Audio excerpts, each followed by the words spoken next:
teman-teman menyilang yang ini. Nah, seperti ini contohnya teman-teman. Baru seperti itu ya. Oke, selanjutnya yaitu mengisi nama lengkap. Nama lengkap teman-teman yang hendak membuat KTP. Misalkan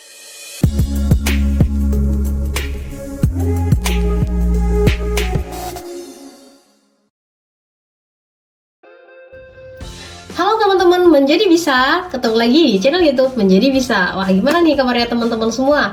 Oke, di segmen kali ini Mimin akan membahas mengenai tata cara pengisian formulir permohonan kartu tanda penduduk KTP bagi warga negara Indonesia nih teman-teman. Wah, oke. Sebelum kita ke tutorialnya, kita akan membahas mengenai hal-hal yang perlu diperhatikan nih ketika teman-teman akan mengisi formulir tersebut. Nah, yang pertama teman-teman harus memperhatikan isi dengan huruf yang berbentuk cetak atau menggunakan tinta hitam nih. Lalu yang kedua, untuk kolom pilihan harap memberikan tanda silang. Nanti kita bakal praktik nih teman-teman supaya teman-teman nggak bingung ya tentunya. Lalu yang ketiga adalah setelah mengisi formulir ini, teman-teman harus mengembalikan formulir ini ke desa atau ke kelurahan nih teman-teman. Oke, nah jadi formulir ini dibutuhkan ketika yang pertama teman-teman itu ingin membuat KTP baru, atau yang kedua ketika ingin teman-teman memperpanjang masa berlaku KTP gitu ya. Ketika KTP teman-teman masa berlakunya sudah habis, nah teman-teman mau memperpanjang masa berlakunya, nah formulirnya seperti ini.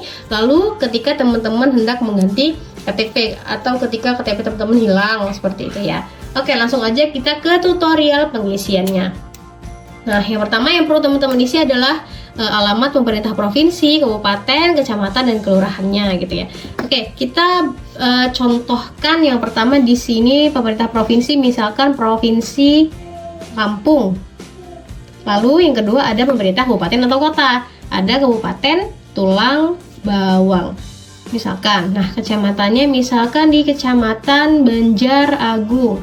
Nah, untuk desanya di Desa Tritunggaljaya. Nah, teman-teman bisa sesuaikan nih dengan alamat teman-teman semua gitu. Untuk bentuk formulirnya pasti sama saja ya di setiap daerah gitu ya. Oke teman-teman. Lalu yang selanjutnya ada nih permohonan KTP. Misalkan yang pertama itu baru, perpanjang, atau pengganti. Nah, misalkan teman-teman ini mau ngisi yang baru. Nah, di sini kan ada perintahnya.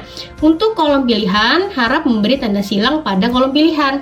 Nah, berarti ketika teman-teman hendak mengisi yang baru, teman-teman menyilang yang ini. Nah, seperti ini contohnya teman-teman. Baru, seperti itu ya. Oke, selanjutnya yaitu mengisi nama lengkap. Nama lengkap teman-teman yang hendak membuat KTP. Misalkan namanya Lisha Putri misalkan namanya ya. Nah, satu kolom ini harus satu huruf ya teman-teman semua. Lalu yang kedua ada pengisian nomor KK. Jadi teman-teman membutuhkan yang namanya kartu keluarga. Nah, teman-teman harus bawa nih, mempersiapkan supaya tidak kesulitan gitu ya saat mengisi, karena ini mengisinya di kantor kelurahan gitu ya teman-teman. Nah, nomor KK ini biasanya berisi 16 digit nomor yang ada di dalam kartu keluarga. Nah, misalkan nomornya itu 1805 sekian gitu ya.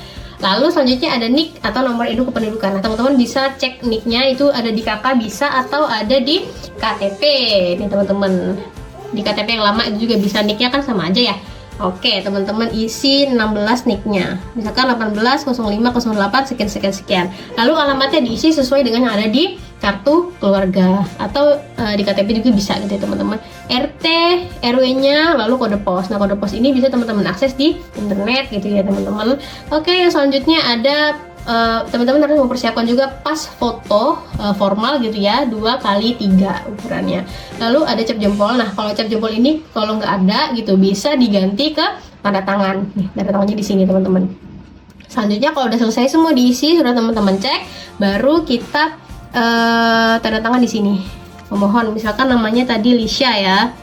Nah, di sini jangan lupa ada tanda tangan, di sini diisi daerahnya, daerah pengisiannya Lampung sama tanggalnya, misalkan 13 Juli 2024 gitu.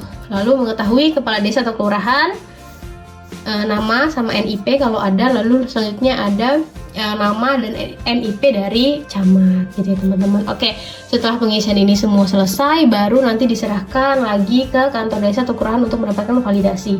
Nah, selanjutnya teman-teman akan diarahkan nih selanjutnya mau seperti apa, apakah ke Dukcapil atau seperti apa gitu ya teman-teman. Oke, sekian tutorial untuk pengisian formulir permohonan kartu tanda penduduk untuk warga negara Indonesia. Nah, semoga bermanfaat ya teman-teman, dan sampai jumpa di konten-konten selanjutnya. Bye bye.